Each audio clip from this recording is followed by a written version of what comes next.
Hello, it's John Virgo here.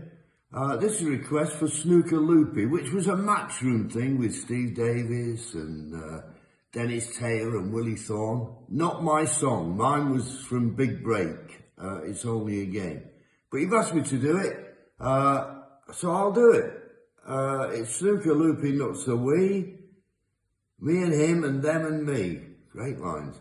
We'll show you what to do with a load of balls and a snooker cue. Pot the reds and screw back for the yellow, green, brown, blue, pink or black. Snooker Loopy, nuts are we. We're all snooker loopy. A well done to Chaz and Dave. Where's the cue ball going? Cheers. Hello and welcome to another episode of the Snooker Loopy podcast. My name is Tom Mayhew and I'm joined by my very, very good friend. It's good old JH Joe Hannard. Good evening, Hazel. Good evening, everybody at home. A lot has happened in the snooker world, Tom, since we were last on the airwaves, and a lot of things good, obviously a lot of things sad as well.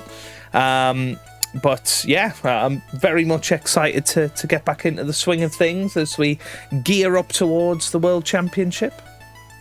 Yeah, well, this is our first episode for, I think, a couple of months, which is probably the longest we've been without recording in years.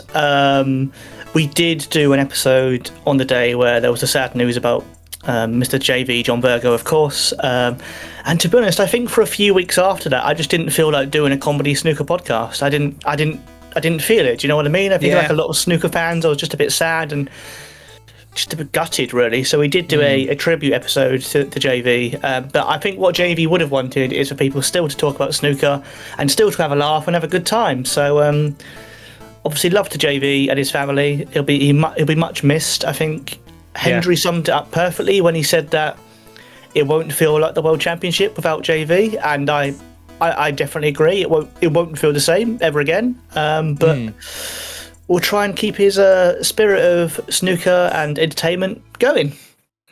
Yeah, absolutely. Couldn't agree more with everything that you've said. Obviously, Stephen Hendry speaking a lot of sense there, and yeah, it will feel very different. I think the Welsh Open felt very different when we were watching that. Even Dennis wasn't on, and I could only really put that down to maybe it was too raw at the time for Dennis to go back into the commentary box. Obviously, he did his own tribute to John in the BBC Wales coverage, which we put a video of on the channel as well, and it was really sort of an incredible tribute. It was touching, emotional, and you could really feel, I guess, how raw it was for Dennis as well at the time. And losing, we've lost somebody that's been around our lives for over 20, nearly 30 years. And Dennis has lost somebody that's been part of most of his life. So, we can't even imagine the pain that he must feel if we feel this sort of sad about it. It just shows what a big and important character JV was. Absolutely. And he was a man who, I believe we had someone when we did the live stream talking about JV saying that he'd seen Virgo at a exhibition maybe 2 days before he passed. So he was entertaining until the end. Yeah, absolutely, and obviously went out at the top. We talked about it in our sort of tribute live stream. It's quite fitting that the Triple Crown event beforehand, he said the very last words on it, and that will forever be JV's last commentary, sadly. But there's still hundreds and probably thousands of videos out there of all of the silly things that John Virgo's done over the years, and things that we will continue to enjoy. And we are going to do more sort of little videos, little podcasts about John Virgo and the silly side of John Virgo. And we're going to be doing that one in particular before the World Championship. But I think you were saying before we hit record, Tom, that'll probably be a series in itself of John Virgo tributes, won't it? Because there's so much that we just love him for. Yeah, we could easily do a JV tribute every 6 months for the rest of this podcast because we absolutely adore the man. And this feels like a good point actually to jump straight into what I'm going to talk about for Cue the Music. I've sent you a link there in Discord, Joe. Well, this may be the earliest Cue the Music we've ever done, Tom.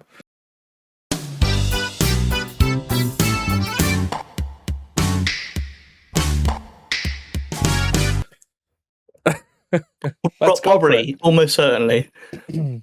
Let's go for it. So, I've got it up now. Where's the Cue Ball Going by Mighty Ping? Do you want to talk to us a little bit about this? Well, I was doing a show in Leicester in February, and the show was good fun, good laugh, lovely audience. And after the show, a man came up to me and said, "Good evening, Hazel." Oh. And I was like, "Oh my God, what?" And that man turned out to be our good friend, Mr. Banksy Banks. Hey. And he said what he's been working on with the people who are doing this. It's Where's the Cue Ball Going? It's a tribute album, and he's one of the people who's helped collaborate it together. It's a tribute album to John Virgo that Banksy Banks is one of the people who's worked on. The very first track there. Do you want to read the title? King of the Crucible featuring MC Rob Walker.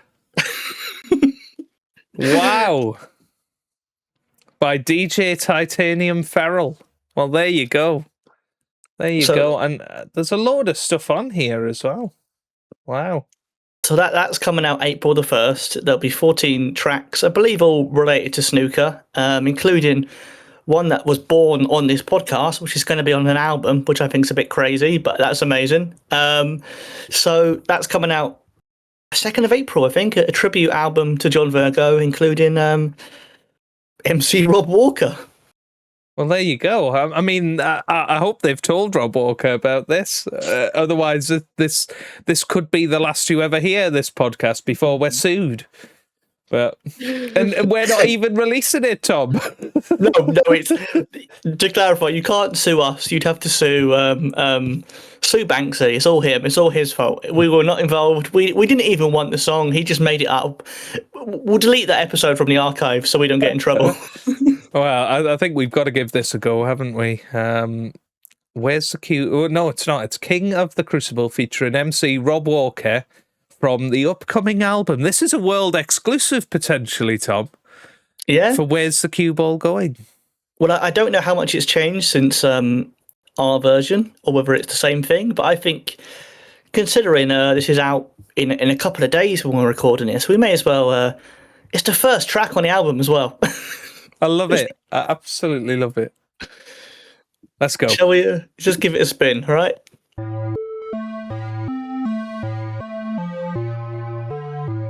Here at the Crucible,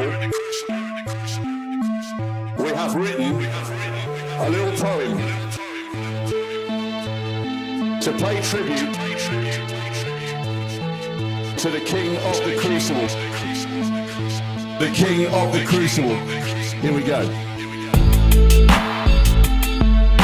The King of the Crucible, world number one.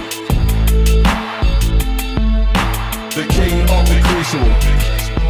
86 was the year he first graced the big stage. 17 disgraced Scott's record tender age. He lost to the thorn, but a seed had been sown. He would return, experience grown. The following year, the victory's begun, and so too the drive up to world number one. Grand Prix, Asian Open, they all came his way, but it was here at the Crucible he most wanted his say. The King of the Crucible, world number one.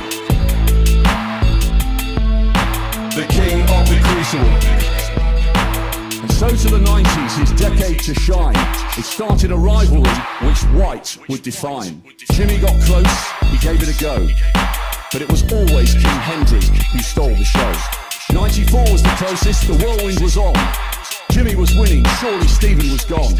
But a black office spot somehow didn't go in, and once again, it was Hendry's to win. Just a little bit of tension. The King of the Crucible. It's beginning to annoy me. The king of the Crucible. With the first one in 90, then 5 in a row, he was on 6, just Steve's record to go. Second to Ken, then Jimmy's first round delight, but the stage was set for one more glorious night. Williams succumbed to a magnificent 7th, the greatest of all in his own snooker heaven. The king of the Crucible. I really hope that he would lose. The king of the Crucible. For more than 10 years he continued to care. The passion, the breaks, that cold winning stare. Even this year when he decided to go, it was maximum style, as always on show. Down came the curtain with a smile and a wave as the sport bade farewell for all that he gave. But great Scott, there is one more task.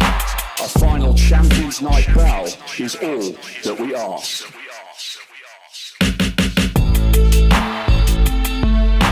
The king of the Crucible, maximum styles. The king of the Crucible, world number 1. The king of the Crucible, the greatest of all. The king of the Crucible. Where's the cue ball going? Oh, would you believe it? He won't be happy with that one, John. I was in commentary, I would say that was clumsy. Well, there you go, Tom. There you go. I can't say I've noticed any big changes since we last reviewed it, but how cool is that that is now on an album? Something that was born out of this very podcast, I guess. You know, like, and the fact that Banksy went to your gig, you spoke to him,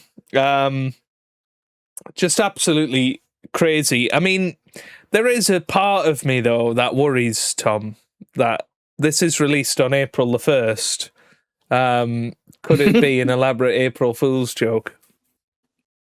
I don't. I hope not. I really hope not. I love the idea of this song by Rob Walker being out in the world and him hearing it. I really want... You said as we were listening that you really hope they talk about it on the coverage, and I would love that. I want Rob Walker to be bopping along to it as his own entrance music. I'd love that. Yeah. I mean, that would be our ultimate victory over the Snooker Club podcast, wouldn't it? Let's be honest. Can you imagine if he announced Ronnie, the Rocket, O'Sullivan, and it started going, the king of the Crucible? Yeah, I really hope so. But that is absolutely brilliant. And that's from the potentially upcoming album called Where's the Cue Ball Going? Which has got 14 tracks on it, which gives us, at least 13 more songs that we are going to review on Cue the Music. So, thanks to Banksy for pointing us in that direction. And I guess, just thank you to everybody that's ever watched the podcast as well, because that song probably would not... I'm fairly certain it definitely wouldn't exist if it wasn't for people at home and... us talking about these silly things to do with snooker, but yeah, that will be absolutely amazing. And I mean, we did say that we wanted to release a snooker themed album, didn't we? I guess I didn't imagine it would happen like this, but we've got our wish. There's a snooker themed album out there. Wow. Soon. This will be the best snooker album until our one is out. Until me and Joe have our one. Yeah, until we get Dominic Dale behind the mic and Joe Johnson back into singing. Absolutely awesome. So, thanks for that, Tom. That's a brilliant way to sort of lift us up after the start of the episode. And, well, I mean, is there any point in asking you how you're going to rate that, Tom? I mean, it has to be. I think we gave it 10s last time. We did give it 10s. And I think we can do it again because it's technically a different artist this time. I called it DJ Banksy last time. DJ Titanium Feral this time. It is technically a different version. Could it be our first song to technically... Oh, no, because we did Everlasting Love twice. So, yeah, this has joined that particular Snooker Loopy podcast Hall of Fame as the only song we've done twice, I think. Yes, indeed. other than Snooker Loopy by Dennis Taylor, that was another one that we revisited. And yeah, just absolutely amazing. Really, really cool. I can't wait to hear the other ones as well. And we will be rating and reviewing all of those on the channel. It might be a nice thing to do every day during the World Championship when we've got our daily podcast returning for another year. So yeah, that might be a nice little thing to go along. And it'll take us up to nearly episode 100, Tom. It's approaching soon. We need to start thinking what we're going to do for that. But and I'm quite excited to say Banksy has already told me he is 100% sure that we won't like some of these songs, which I'm quite excited by. I hope that's part of the charm of Cue the Music, that there might be some absolute rubbish in there. There could well be some more Big Bill Werbeneck 147 pints mix fodder, which that is currently, Tom, 4 of the bottom 5 slots of our league table, other than Wallop by Chaz and Dave, which we both gave 0 apparently. So there you go. Well, it wasn't about snooker. They lied to us, Joe. I think that's why we did. We give it 0 for that reason? Maybe I don't know. Apparently, we did. Yeah. I don't remember, if I'm honest. I can't remember, but maybe it got disqualified because it wasn't about snooker. I'm not sure what we did. Perhaps. But there you go. So that's our earliest ever Cue the Music out of the way.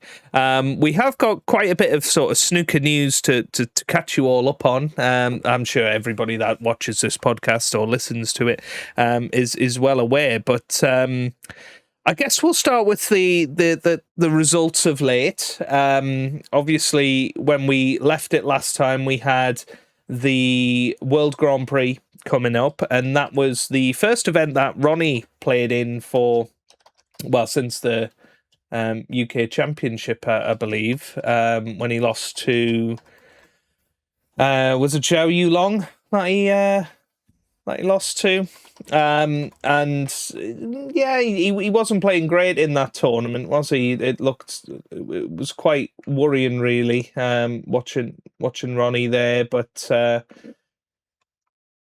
yeah, it's played in Hong Kong now, isn't it? The World Grand Prix, so in a massive arena as well. It's all very different these days, but great to see him back on the table nonetheless, and obviously building up towards potentially another push the tilt at the World Championship. I mean, last year he barely played in anything and got to the semi-final, so you've got to say if he's gearing himself up for it, he gives himself every chance. But he did go out in the last 16 to Zhao Gudong, and actually we had 4 Chinese semi-finalists for the first ever time in that tournament. Yes, and this is very much something a lot of people have been predicting.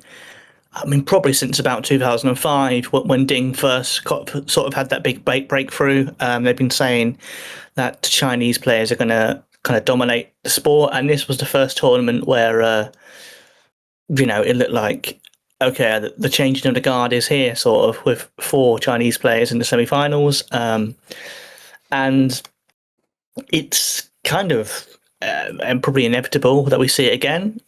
Just because we've said many times about the lack of young talent from the UK coming through. There's just not enough young players who are, frankly, as good as the young Chinese players, which is worrying for British fans of the sport who want a hometown hero. Well, I mean, what's quite interesting, Tom, is if you look at the last 16 of the World Grand Prix, which of course features the top 32 players of the season, the 1 year ranking, there was 9 Chinese players, there was 6 English players, and a Welshman. That's all there was. There was 2 nationalities represented there in a so-called World Grand Prix.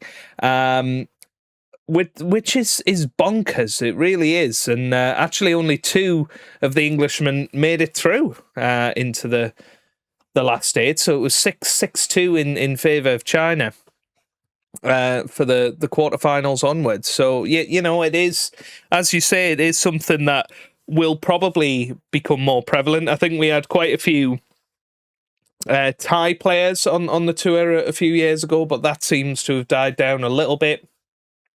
There's always going to be a lot of sort of Welsh, Scottish, English players, but maybe not of the quality, because if you actually look at who was up there, Ronnie, Mark Selby, Barry Hawkins, Ali Carter were four of them, and they're all in their 40s. Obviously, Ronnie's in his 50s now, so probably not going to be around that much longer. So, even though there are still plenty of English players or British players in the game, most of them are now over the age of 40 that are in the sort of top 32 of the game.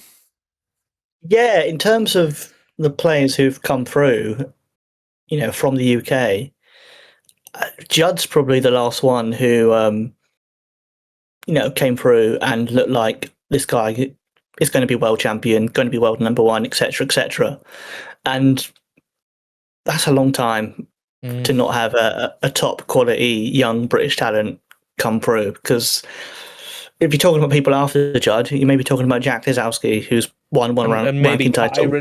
Kyron's Kyron as well, one, I suppose. Yeah, now Kyron would be, actually, to be fair. I guess, yeah, but then it just feels like there's a big gap to me. And yeah, there's a generation missing almost, because you have got some coming through now, the likes of Stan Moody, maybe Jackson Page from Wales, as really sort of young hotshot talents. Jackson Page was playing in the main draw of the Welsh Open, winning matches at the age of 15.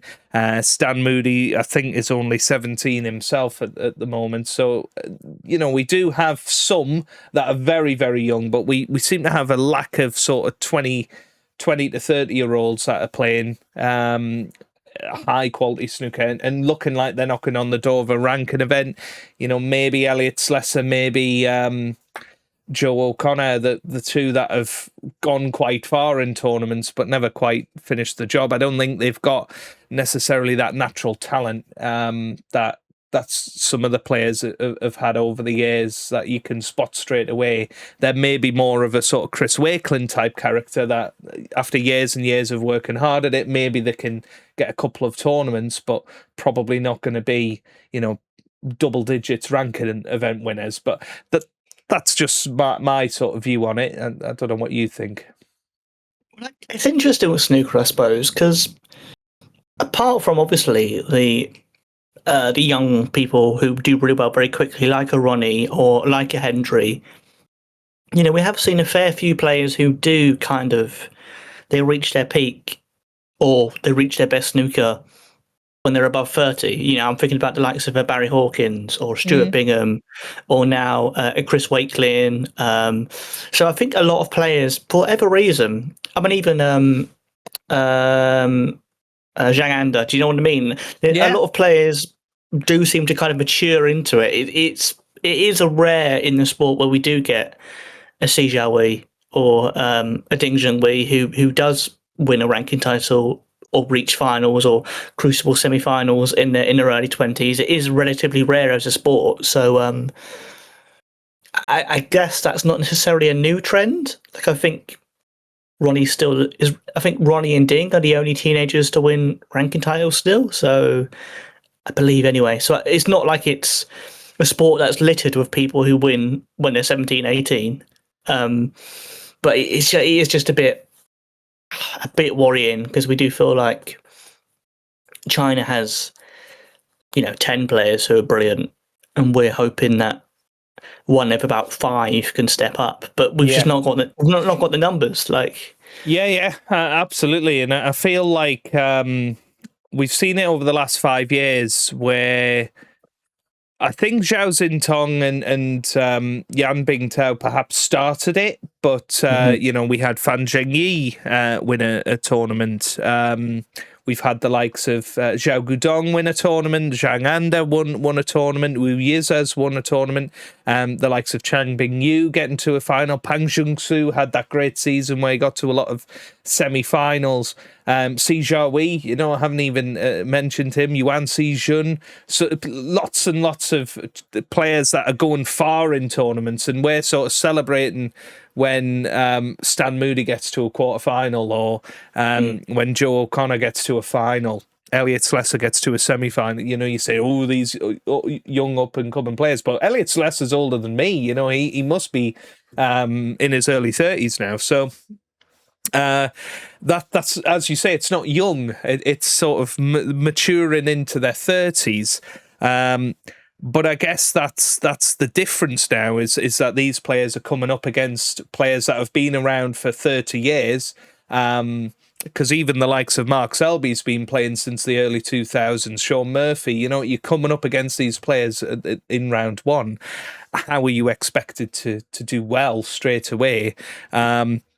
So, yeah, it is a really tough school. But, yeah, the Chinese players seem to be the ones that are breaking through a little bit more often than anywhere else in the world. And that's not just Britain, that's mainland Europe, and even we've had some Australian players on the tour, African players on the tour, and sort of South Asia. We had quite a few Indian players on the tour a few years ago, and nobody seems to be breaking through the way that the Chinese players have been of late. Now, I mean, do you think one thing could be the amount of events we have in China, sort of in front of a home crowd? Yeah, that definitely helps. That definitely will be, kind of beneficial to them, kind of having that home advantage. I know that maybe people might go, what home advantage? But I think it does help because you have the crowd on your side. That's bound to boost you a bit, make you a bit more confident. And the conditions, you're used to the conditions. You're not dealing with that jet lag as well. Yeah, you can go stay with family, or they might have a house over there, so they have that comfort and things like that. Whereas you're playing players who might be jet lagged, who might have all sorts of problems if they've flown over. So that definitely does help. But also, it's just maybe there's more of a collective of younger Chinese players who play together and practice together and support each other, whereas I don't see that in the UK massively. I think occasionally you read, Liam Graham's practiced with John Higgins, or Gary Wilson, David Lilly, Elliot Slessor play together or stuff. But I don't think they have the same hub as there is in like the Ding Junhui Academy in Sheffield and stuff like that, where you would get 10 players who are all on the tour and they practice together, they play together, they socialise together, and they have more of a team thing to spur each other on. Whereas I don't think we have that. Is it almost a mirror of what snooker was like in the 80s and 90s? They talk about the amateur scene and they talk about the trips to Pontins, the exhibition circuits, and I guess that's exactly what the Chinese players have. They're in the sort of Vic Snooker Academy, or the Ding Junhui Academy, or the Star Academy. All of these academies centered around Sheffield, where they're playing each other and they're. And I guess that is its sort of own version of what Pontins used to be, where they're constantly playing and improving against each other, and as you say, creating that social circle. I mean, all we need really is the Chinese version of Snooker Loopy and the Matchroom Mob to come out. With, I mean, Wu Yizer on lead vocals and. That's all we need, and we've got a new revolution, really. Just them going, Mighty Mouse, he's in his house trying to get his cheese. Well, there you go. They've already got a lyric, so, a few more where that came from, and we've got a single going. Maybe Banksy. That's our route. Banksy, if you want to record the Chinese Snooker Loopy, give us credit, but you can do it. Absolutely, but obviously Zhao Xintong ended up winning that tournament. I believe he was the first repeat winner of the season. There's been a crazy number of winners, hasn't there, in this snooker season? So good to see him sort of backing up his World Championship win. I think he's sort of the second half of the season. He's had a very similar time of it to what Kyron had last year. He obviously started off a little bit sheepish, I guess, but since the turn of the year, he's really stepped it up. He won the World Grand Prix, immediately went to the Players' Championship, beat John Higgins in the final, and John Higgins was having a great tournament as well. He looks like he's in some really good form. Yeah, he seems to be definitely playing back near his best. I know we say this all the time with the class of '92, but they just seem to somehow dig deep and find form. Whenever you write them off, you're wrong to write them off. They just come back, and everyone says about them being in the top 16 when they're in their 50s. They can probably be in there when they're 60s at this rate, because they just...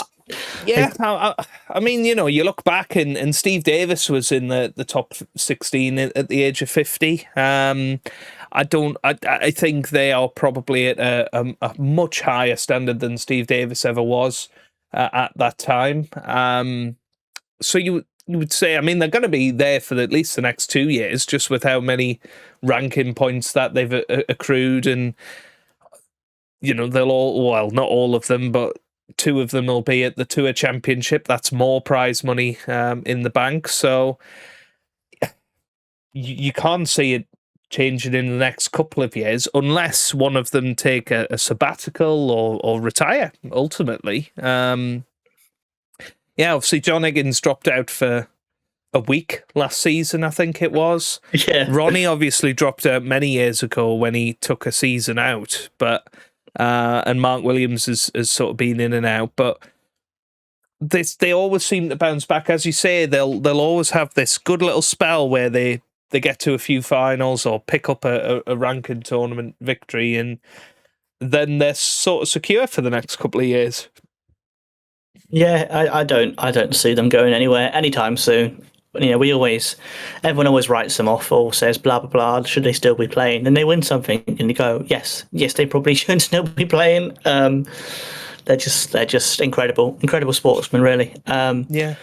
I mean, here's a question, I suppose: who would have predicted that we'd be in April, and in terms of ranking titles won this season, you would have Xing Tong on 2, and then everyone in second place. You'd be able to say, okay, so Judd Trump has won as many ranking titles as Alfie Burden. Yeah. It's absolutely crazy. It really is. And we talk about the Chinese Revolution, but actually, in terms of event winners, there's only been Zhao Gudong, who won the Wuhan Open. Wu Yisa won the International Championship, and Xing Tong has won the Riyadh Season Invitational. He's won the World Grand Prix and the Players' Championship. So even though there's been huge Chinese impact on the season, you've still got England, Wales, Scotland, and Northern Ireland dominating the ranking event winners enclosure. Including a certain Barry Hawkins that you were writing off in the Masters very famously when I backed him to go all the way. He won the Welsh Open, beating Jack Lazowski in the final. And there was this weird thing, Tom, I don't know if you were watching much of the Welsh Open, but Jack Lazowski won the semi-final. And when he won the semi-final, he also won the sort of Bet Victor series, I think is what they call it. And they had this big trophy presentation and all of this afterwards, and he'd got a big bonus, and he was getting interviewed by all the press. And then you had the final the next day. That was really, really weird for me. Yeah, maybe they should do that after the tournament. It feels bizarre, to be honest, to basically give someone a trophy the day before a final when wait until the tournament's over. That's what I would probably do, because it just felt odd. It felt weird to do that. But I mean, to be fair, you backed Barry Hawkins for the Masters. You famously got 1 point in that prediction contest. It was dreadful. Yeah. You were just a couple of tournaments too early, mate. That's what you were. I was a BBC tournament too early, Tom. That's what it was. And I mean, Barry played really good stuff that tournament. There was a lot of players playing well. John Higgins played really well. I think Wu Yisa got to the semi-final. He was playing really well.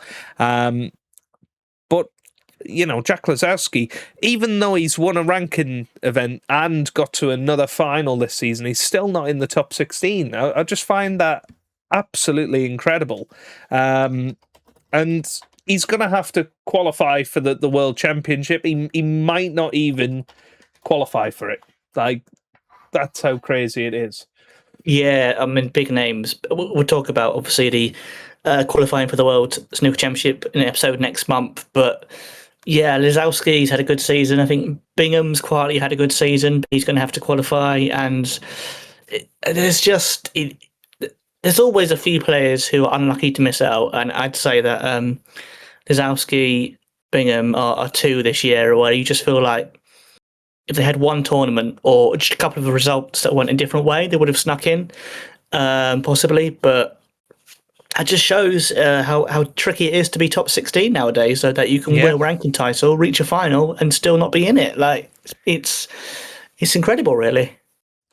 Yeah, and on the back of that, somebody that's also won a ranking event is Tepchai New. He's come from Norway. We were probably going to be talking about Tour Survival with him more than anything in the run up to the World Championship, and he played incredible snooker at the World Open, and we'll get on to who he was playing in a minute in the final. But I mean, this guy in the last three frames of that knocked in a 1-3-6, I think it was, a 1-4-7 in the penultimate frame, and then finished with a 1-4-1, and it was unreal snooker from Tepchai New, who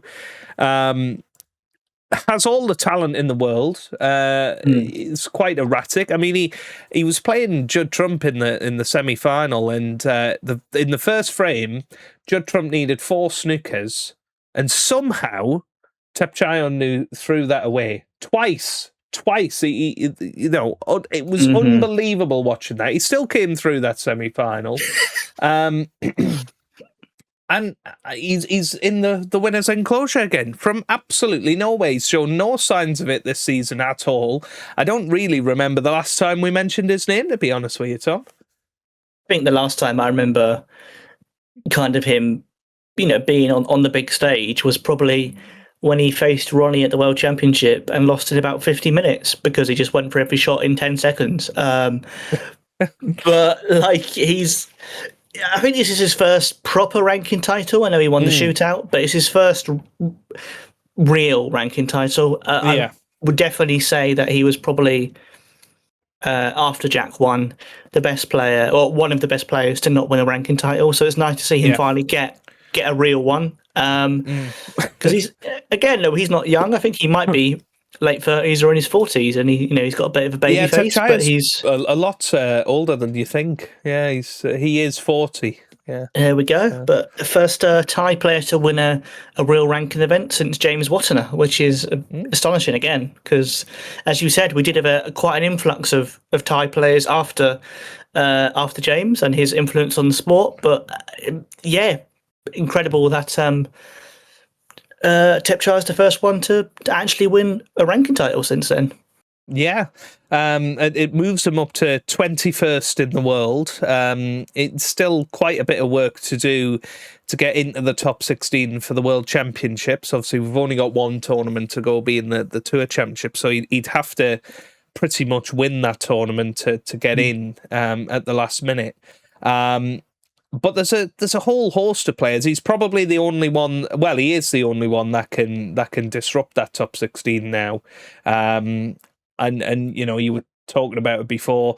There's some big names that are going to have to qualify for the World Championship. Stuart Bingham's the top one to miss out. He's at number 17, which I think he's quietly had a fairly consistent season, actually. For him to be up at 17 is crazy to me, because he's not really done anything for 2 years other than reach quarterfinals consistently. Jack Lazowski's at number 18. He's not going to be at the Tour Championship, which is crazy. Again, he's won a tournament, finished runner-up, and he's not even in the top 12 of the 1 year list. Ding's the man on the 16 borderline. So if Tepchai did go on to either get to the final, maybe win it. I don't know what the prize money is for the Tour Championship. I don't think runner-up is enough. I think he would have to win it to get to number 16 in the world. But somehow, you know, the likes of Si Jiahui is still in the top 16. And he's had a pretty poor season by his standards. So, you know, we'll talk about it nearer the time, but it is crazy how stacked that World Championship qualifying is going to be. There's going to be some huge names that don't make it this year. And we'll obviously talk about Tour Survival as well, because the likes of Robert Milkins is right on the edge. Our podcast favourite Fan Zhengyi's right on the bubble as well. So yeah, it's going to be a pretty crazy time. But one thing, Joe, that sums up how fine a line it can be in snooker between being on a certain threshold is that Stuart Bingham would be in the top 16 for the World Championship if he won the shootout final. Yeah, against a certain Alfie Bird. And one frame, that's the difference between top 16 and in the World Championship and qualifying. That's incredible, isn't it? Like, it is, yeah, it absolutely is. And that wasn't even the craziest thing that happened at the World Open, because, of course, a certain Ronnie O'Sullivan was playing incredibly. I think in his first 3 matches, he didn't even lose a frame. He was scoring centuries galore.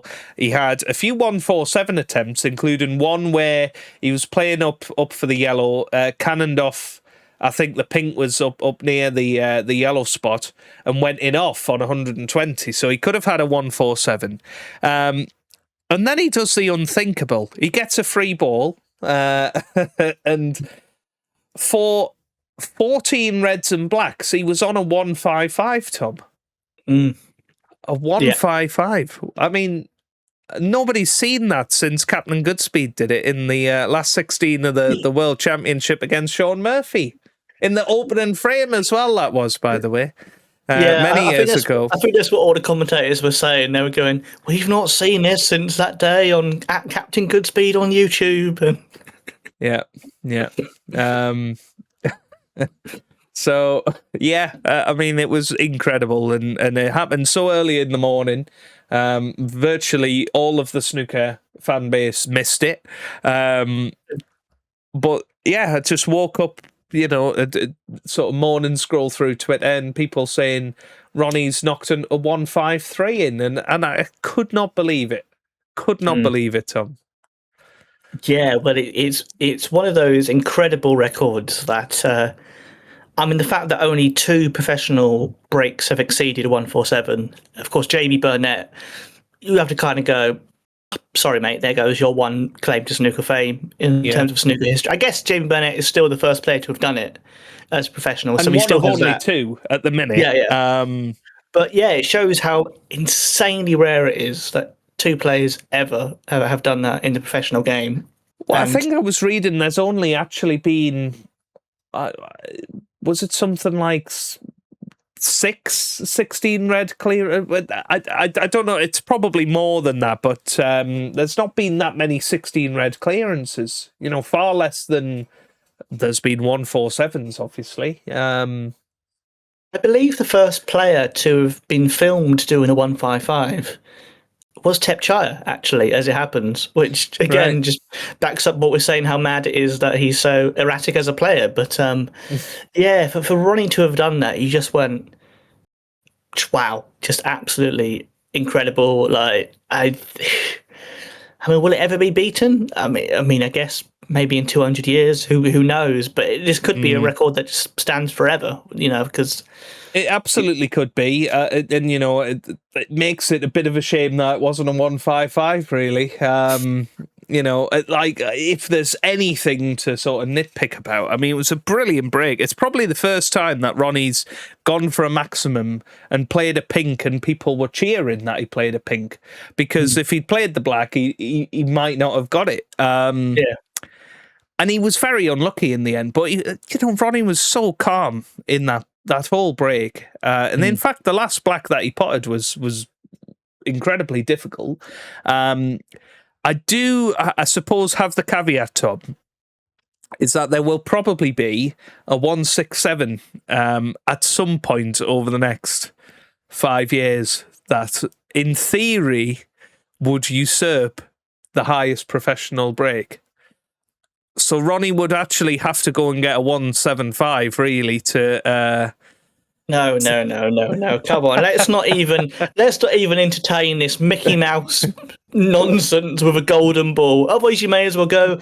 What about we'll have to play Snooker Plus, yeah. Yeah, you may as well go. What about Snooker Plus with the purple and the orange ball? We can't. This is not the Snooker Plus. Snooker Loopy Plus podcast. It's not the Snooker Plus Loopy podcast. It's definitely Snooker Plus Loopy. It's definitely that.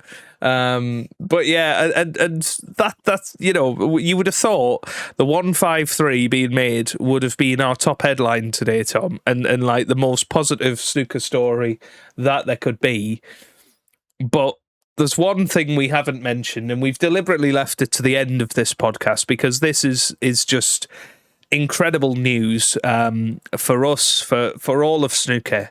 But obviously the Crucible is going to be the home of the World Championship until 2045, which means, Tom, that we will get to witness the 60th anniversary of the Black Ball final at the Crucible. You imagine? Oh, can you? I mean, it's genuinely the best snooker news there's been for many years, I think, just in terms of going like, yes, this is what all the fans wanted. This is what most of the players, I think, wanted. You know, I know they moan and complain and minus blah, blah, blah. Hossein Vafai and Neil Robertson, probably. It's fine. They can go play their own World Championship elsewhere. Just those two playing each other in Saudi Arabia in front of 10 people. They can do that. Have a great time. Yeah. But yeah, it's going to be staying in Sheffield. They're going to expand it and make it a round table. So I think, if I've understood correctly, we will lose the two table setup at some point. Is that the plan? I think that I think that even though it's in the round, I believe it's still going to be two tables from the start of the championship. I think it is still going to be a one table from the semi-final onwards. I mean, because if you were to play the World Championship as a one-table event, it would go on forever, wouldn't it? Or you slash the number of frames, which that could be the massive caveat with this. They might have secured the Crucible to 2045 and then make it best of 19 final. They might have secured the Crucible until then and gone, right, it's going to be played under shootout rules. Yeah, well, you know, that's the one pinch of salt I would have about it, because as part of the news, as part of the redevelopment, which is brilliant, by the way, you know, they're increasing the capacity of the Crucible to 1,500 seats. That is going to be brilliant for the city of Sheffield. It's going to be brilliant for the fans, for more people to be able to go to the Crucible every year. You know, I've done it since, well, the last few years, every year. And it is something that all snooker fans need to do at least once, I would say, and more people are going to get the opportunity to do that. I hope that with this, there will be slightly lower ticket prices. I don't see that happening, but I would hope that that's what they're going to do. But because it's getting redeveloped, we are going to have two World Championships away from the Crucible, which is something nobody's really complaining about. But that is going to be something interesting. We are going to see a World Championship away from the Crucible. Now, where that's going to be, I don't know. Some people have sort of said, keep it in Sheffield, do it at Sheffield Arena. Some people have said do it at Ali Pali, do it at the Barbican, or maybe take it abroad somewhere. But my thing is, if they do it at another venue, Tom, they might change the format of the World Championship for the 2029 World Championship. Let's say it is at Sheffield Arena and they've only got a sort of 9-day window that they can do it in rather than 17. They may well change it to a UK Championship format of best of 11 until the final.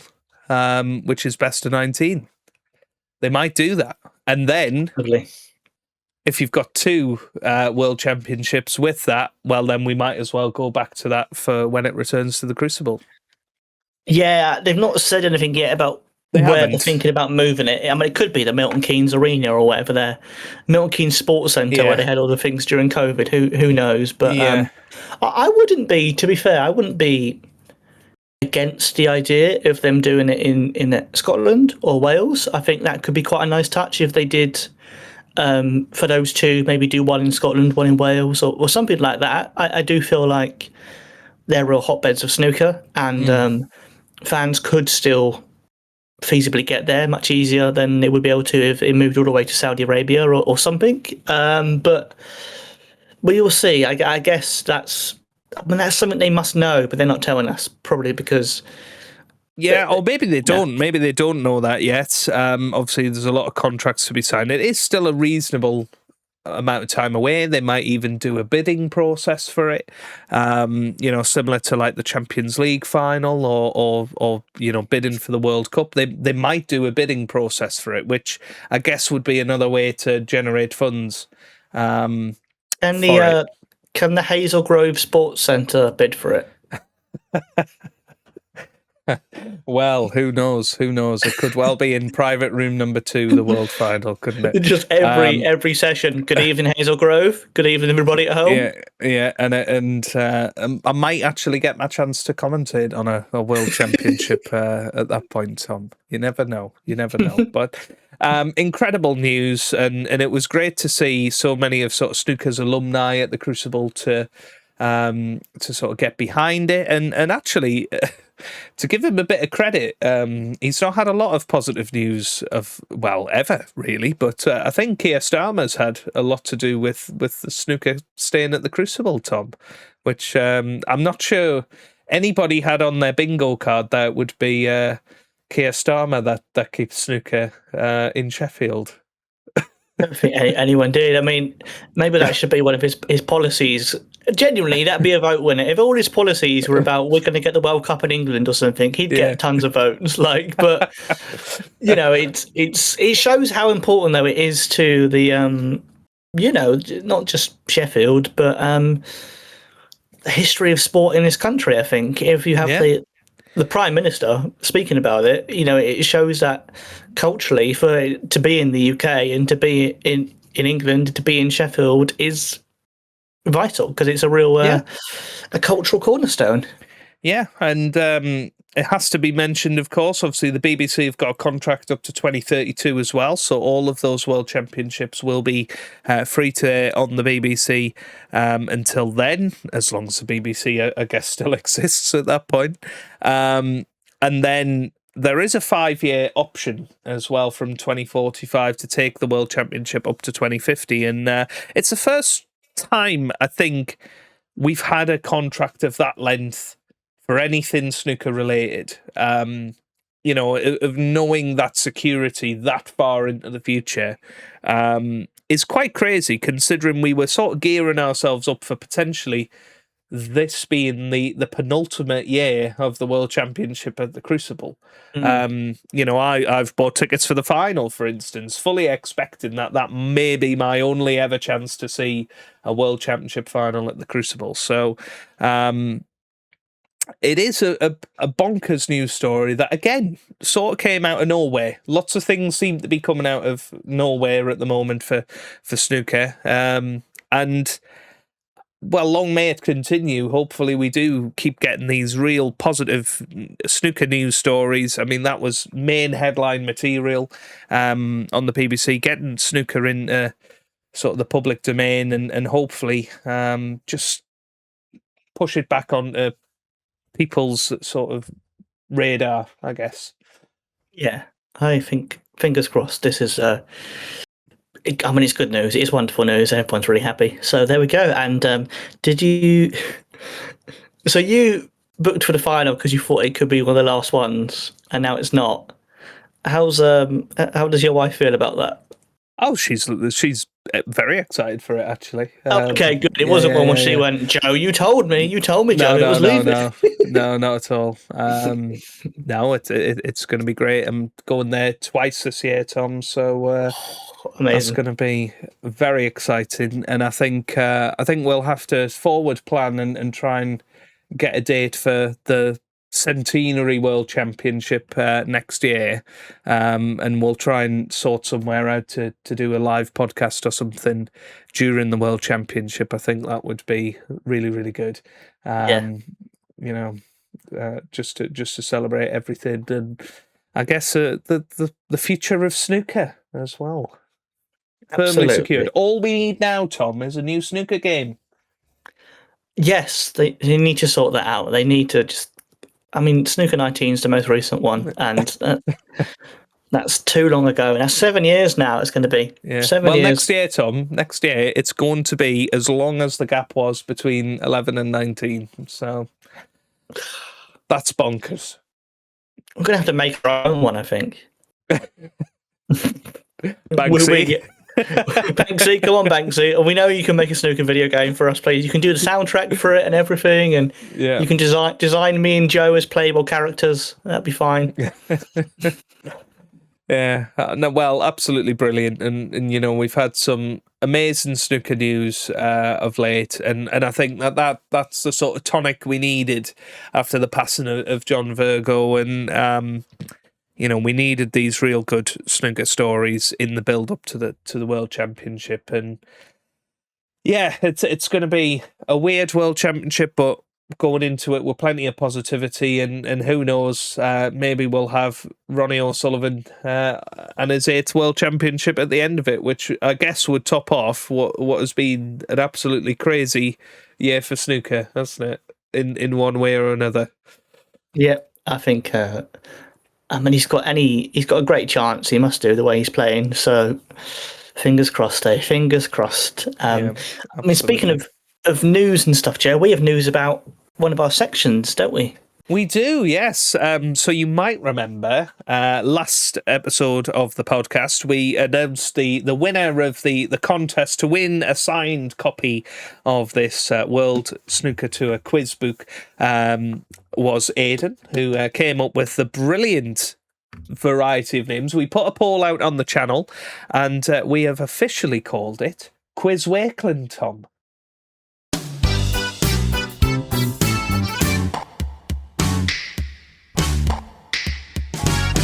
Quiz Wakelin is our new segment, which Tom's got his own copy of the book now, so we're going to see if I can do any better. Now, you might remember, Tom, last time you were quizzed on John Higgins, and you got a break of 17. That was your high break. So, I think we said you get 3 lives on this, don't you? Yes, yeah. And then that's how many points you get at the end of it. So you have to go red colour, and however many points you have at the end of it is your break. So play along at home. I'm gonna give Tom the pleasure of picking my category, and as long as it's not, one of the 80s snooker players, that would be very mean. He's got to be nice. He had John Higgins. Well, let's pick Joe's favourite player in the world, Judd Trump. Ooh, Judd Trump. Oh God. Okay. Let's do it. No. I think because of Ronnie's achievement, let's do Ronnie. Let's do 79. Oh dear. Page 79. I've not. So is the answers at the back of this book, right? Is that how it works? Yeah. So you've got a red section all the way up to a black section, and then so I would have a thumb on where the answers are at the end. But this is Quiz Wakelin, everybody. Here we go. Right. So this is nice. There's something nice about doing something with a book. Do you know? It feels like a back to childhood. Did you ever do those choose your adventure things? No. Where you read a book and it goes, You Oh, do you want like to an go into interactive story sort of thing, isn't it? Yeah, yeah. Yeah, You'd be like- I know what you mean, yeah. You'd be like, do you want to go into the cave? Yes. Go to page 82, or no, page I 71. think this and is you... just Dungeons and Dragons, Tom, but in book form. It was brilliant. It was these little books. Anyway, this is not one of those. Right, let's start then. We start with the red. True or false? Oh, Ronnie God. O'Sullivan. For God's sake, I can't ask you this. It's too easy, but fine. Ronnie was born in Essex. Well, that's true. False. Oh, is it false? In the West Midlands. Oh, my God. I thought it was Essex until I turned to One it. life down. I mean, I'm excited by this then already. This is going well. Oh, this is easier. Ronnie has made breaks right and left-handed. Well, true. That is true. Yep, first red. There we go. Yay, 1 point. Let's get the referee from World Snooker and go. 1. There we go. 1. Give me a blue, Tom. Give me a blue. Okay, blue. In which tournament did Ronnie make his first 147 break as a professional?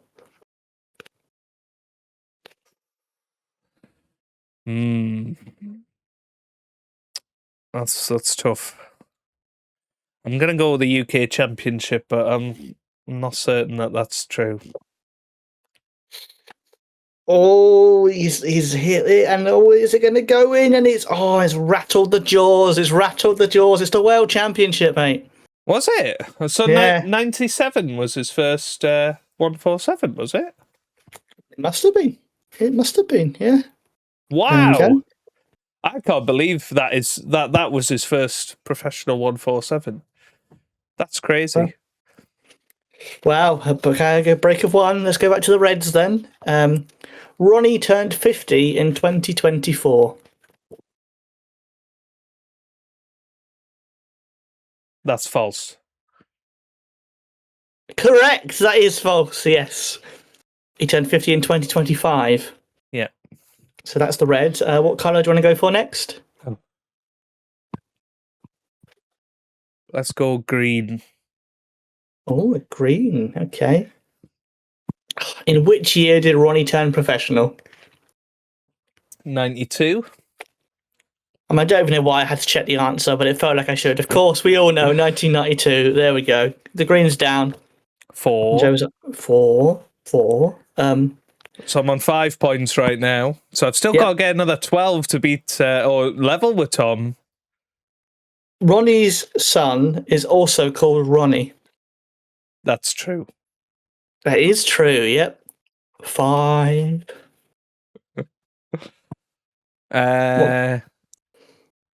Let's go pink. Oh. Okay. Who beat Ronnie on his Masters debut in 1994? I have a feeling that was Alan McManus. No, I'm afraid not. No! It was. Good evening, Hazel. Dennis Taylor. Oh, was it? Wow. Yeah. Well, there you go. So Incredible. there you go. I score 6 points. Sad times. Have you got one more? Or was No, that... that's 3 lives. That's 3 lives gone. I got the Essex one wrong, didn't I? So Wait, which ones did you get wrong? Essex? when he got his first 147 as well. But that's 2, isn't it? Isn't that 2 wrong? And then that one. Oh. That's Yeah, 3. okay. Unless you want to Well- give me an extra chance, Tom. I mean, you can. Well, no, I tell you what, I will, because I'm sure you were very generous to me last time. So, right. So next red, Ronnie has been awarded an OBE. He's definitely got an MBE. I think he has got an OBE. Wow. Is that your final answer? Yeah. You could have had a break of 1. And you do! It's true! Hooray! Thanks, Chris. I was trying to do a bit of Chris Tarrant there for everyone. I thought he was in the room there, Tom.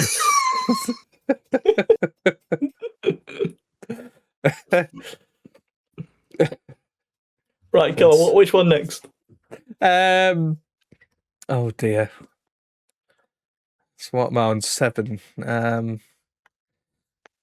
Let's go another pink.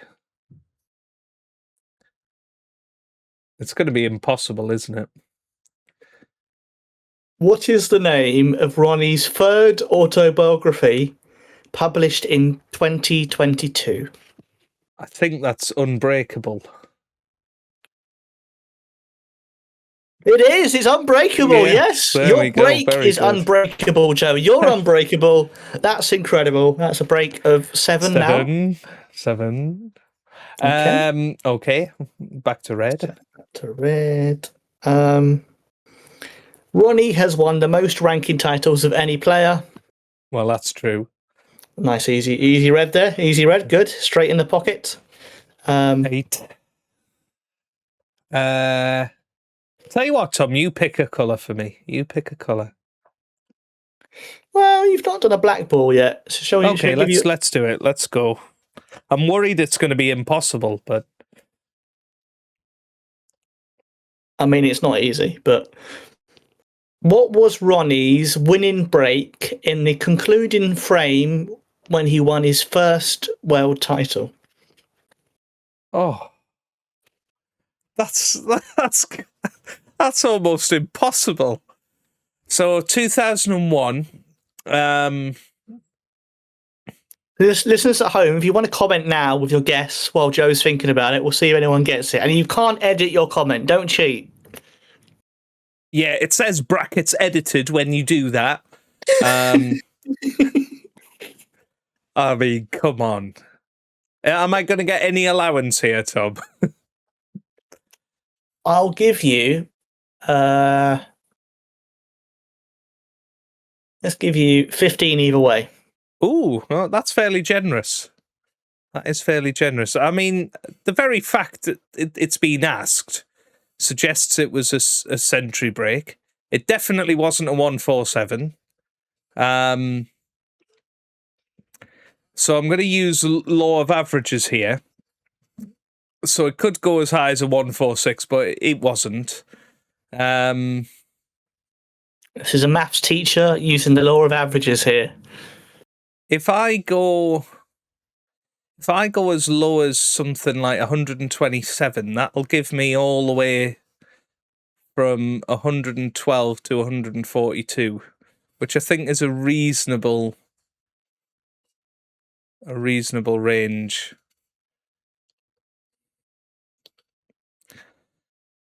I mean, surely it wasn't 143 or above. I feel like I'd know that.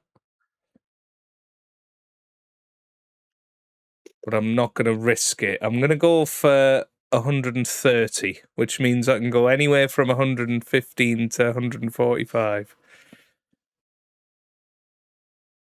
Well, Joe, this black ball is to win this first frame of Quiz Wakelin. And he's lost. He's got it off. He's got it. It's 80. No. He's in off. 80? I mean, come on.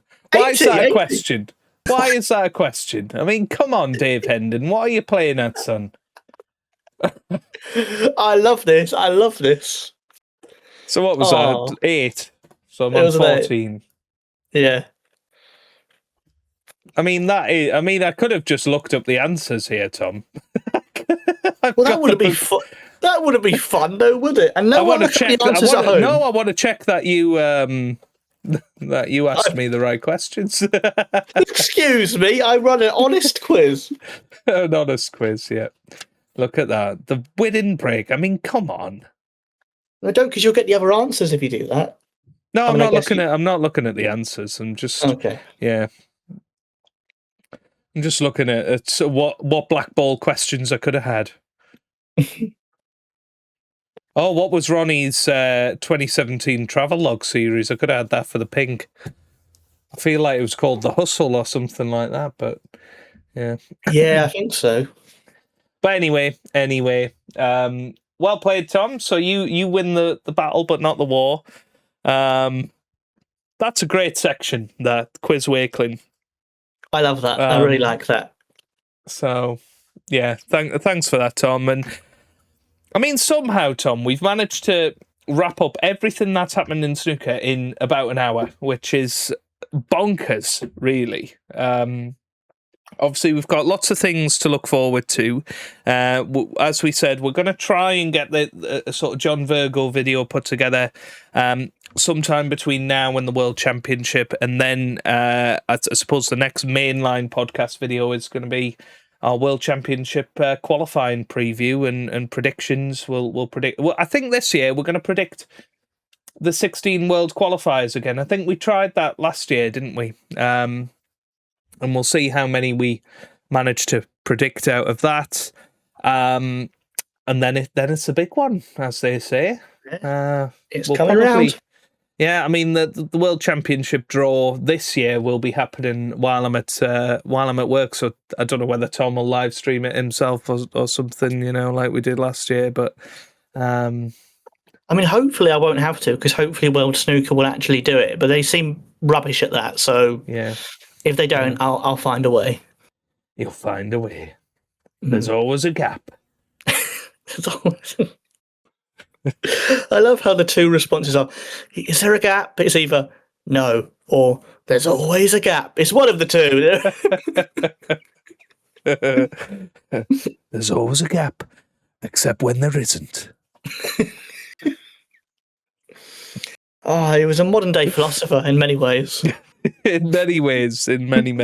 But thank you everybody for watching. Make sure you do leave a like if you have enjoyed on the YouTube side of things. We've obviously got so many new subscribers from the incredible success of that tribute video from Dennis Taylor to John Virgo. 156,000 views, over 300 new subscribers on the channel as well. So if you are new, this is what we normally spout nonsense about. So hopefully you've enjoyed it. Get involved down in the comment section and give us your early predictions for who the world champion is going to be this year, and all of your reaction to the news of where the World Championship is going to be until 2045. I mean, I guess give us some predictions of where you think the World Championship will be. Will it be at South Shields Snooker Centre on table 1 and 2 with David Lilly serving the pints in there, or will it be